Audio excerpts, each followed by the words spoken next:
Well, good evening, friends. Mark Holmes here, and as always, I want to thank you all for watching, commenting, subscribing, and being part of the Joe Blue Sports Report. Without you guys, as well as you ladies, this literally, and I mean literally, does not work. Shout out to my man Ron Oliver, who has been putting down the mixes. Ron Oliver from Tower Light Records. He's been sending me a couple of different versions and things. And I said, well, the other one, Mike kind of put it as like, that kind of sounds like date night. Well, that is Draft Party. I love that one. Shout out to you, Ron. I appreciate all the hard work that you do, my man. And, I always say that without you guys, this literally, and I mean literally, does not work, because it's not just me. I may be the guy sitting here behind the desk, but it's all of you that are out there that make this thing really go. And I am really happy. I don't know if you guys have noticed it or not, but we'll see. I'm not going to say anything, but when you see it, make a comment below and tell me what's different from the set right here. So a little over about an hour or so ago, in Minnesota, they came up with the verdict of guilty for Derek Chauvin. The NFL has issued a statement.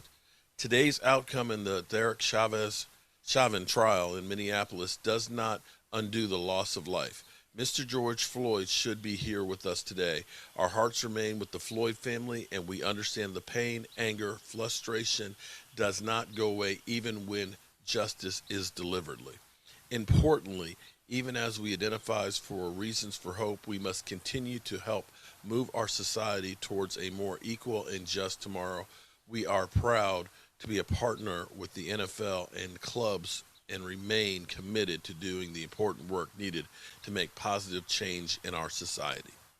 All right, so that's the NFL statement on it. I'm not going to go in, I'll talk a lot more about this tonight, my fireside chat and things.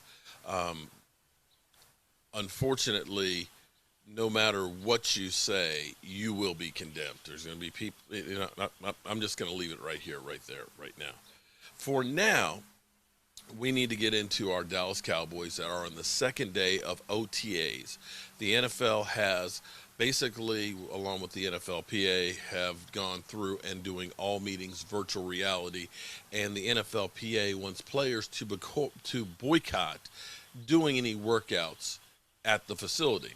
Well, the Cowboys never, got on the bandwagon of boycotting. In fact, we have a number of Cowboy players who are actually working out at the facility. So, they are looking at this as, hey, I understand the safety concerns and all that, but the reality is if I'm not here, I may not have a job. So they're looking out for their own best interests as far as this goes.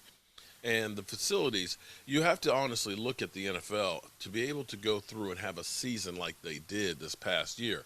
They need to be commended because they did better than society as a whole dealing with the COVID virus. So one other thing that we have, it had been a really, really quiet day. And as I kind of pointed out, that when there's not a whole lot of news going on as far as the NFL and things, then this is a good time to talk about the Cowboys. And maybe I jinxed it for the Dallas Cowboys because we have Rashard Robinson, who was originally with the 49ers. He's a journeyman defensive back. He signed with the Cowboys, played a few games and things for us, literally has 85 tackles to his career. Unfortunately, has failed the PED test, that he has actually been tested and failed, and will have to serve a 2-game suspension to start the beginning of the year. So what does that mean? Well, what that means is he can go through training camp, he can go through OTAs, virtual reality. He can go into the preseason if we do actually have preseason games. But the last week before the season starts and for the first 2 games, he cannot be part of the team in the facility. You'll remember Randy Gregory was dealing with the same situation because, of course, he wasn't reinstated until week 6 and was not able to work out with the team until then. So, this is not like, Trayvon Diggs, who's being suspended for 2 games. This is, Rashard Robinson, a guy that got signed late last year and so forth. But I will say that you may remember that DeMarcus Lawrence. I'm having brain farts lately. I'm hoping that senility is not coming in with me. But DeMarcus Lawrence actually ended up serving a PED suspension himself. So, this does happen from time to time with people. So, moving right along, yesterday, Stephen Jones did a whole lot of talking. And I kind of said that Stephen Jones kind of put Dak Prescott on blast. He said that Dak Prescott is the answer to the Dallas Cowboys riddle. And I looked at that as in, oh boy, here we go. You are literally making Dak Prescott the fall guy. Well, speak for yourself, which is on for several hours, needs things to talk about. So what else do we talk about but the Dallas Cowboys? Comfort zone as the Dallas Cowboys franchise quarterback in this division. He owns this division, not Jerry Jones, who owns the team. Dak Prescott, the player, owns this division. What's his record in the NFC least? 19-6. Say it with your chest. 19-6. Oh, ownership. That means basically they're going to win the division. I guarantee you right now. What's this, April 20th? Oh, 420. Yeah, I might be on one. It's 420, but he's going to win this division. Y'all caught that. 420. He's going to win this division. Now, once they win the division, what will they turn into in the playoffs? The Washington football team plus, who took the Super Bowl champion Tampa Bay Bucks to the wire in that first round game. Uh-oh. Look at the Dallas Cowboys. This is what's happening right here, and I don't think you fully addressed this. And I know what you're going to say, so I'm going to get to it before you say it. There's a new culture being redefined in Dallas. For that culture, ball out. So when you talk about the players that they went and acquired, these are scrappy dudes. Some of them good. Like Keanu Neal is good. He was a Pro Bowler in 2017. Don't act like that. The point is, they got guys that can help everything to take root. They already got the big bats. All they need is base hitters. And all they need is just get on base. The big bats are the big names. And Dak Prescott, stay healthy. We got all we need to make something happen. Okay, so the question is he right? Do the Dallas Cowboys bringing back Dak Prescott have enough? You could use the Pittsburgh Steelers as an example. Pittsburgh, the year before, missed the playoffs. Big Ben got hurt, and they had a mismatch of quarterbacks and weren't really good. Now, Big Ben comes back, boom, all of a sudden they were 11-0. Now, I'm not going to talk about the failure down the end and, of course, the whiff in the playoffs, but you could say bringing back Big Ben, at least until his arm fell off, was definitely the right thing to do. So, or at least a major improvement for the team.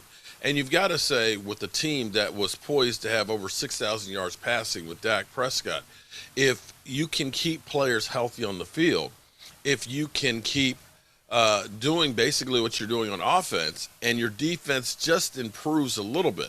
We all know that the defense was completely lost when they were trying to shift from a 4-3 to 3-4, a hybrid. They had no clue as to what they were doing without having really an offseason, along with bringing in so many new players late into training camp.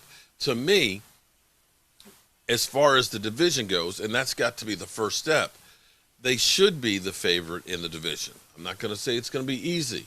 Washington will be a good team to look at because they've got a great defense. And as long as you have a defense that can take away the ball, you are literally always in games. And if we can just get our defense to improve just a little bit, if we can go from 29th into 17, 16, that alone will make this team a really good team. So I'd like to see what you guys think. And I'm curious, did you notice the change that we made out here as we get ready for the draft? I'm Mark Holmes, and well, thank you as always. Mark Holmes here, and as always, I want to thank you all for watching, commenting, subscribing, and being part of the Joe Boo Sports Report.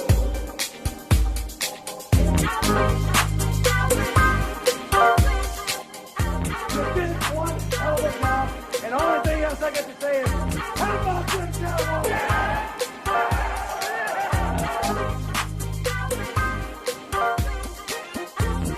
Love the music. I'll see you guys.